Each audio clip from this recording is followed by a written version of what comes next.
ginaya raw nila yung overpruning ko. Oh, ayun, dumami pa yung bunga na inani nila. So, ibig sabihin,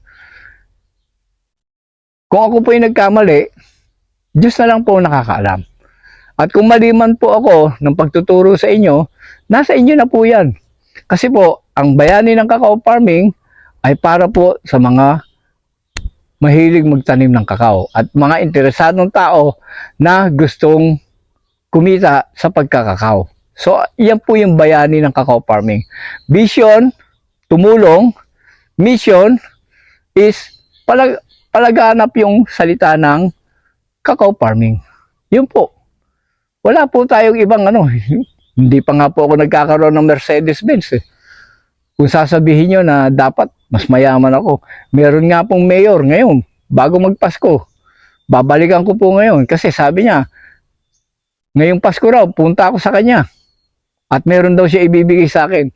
Dito rin sa Capiz. 5 hektarya po, yung tinaniman namin ng kakao. Ang akin po, binigyan niya ako ng royalty pay. Wala na po. Hindi na ako humingi sa kanya. Tumawag po sa akin noong last week. Sabi ko nga, Boss, Merry Christmas and Happy New Year. Oh, Bayani, punta ka dito sa akin at meron ako ibibigay sa'yo. Sana susi ng sasakyan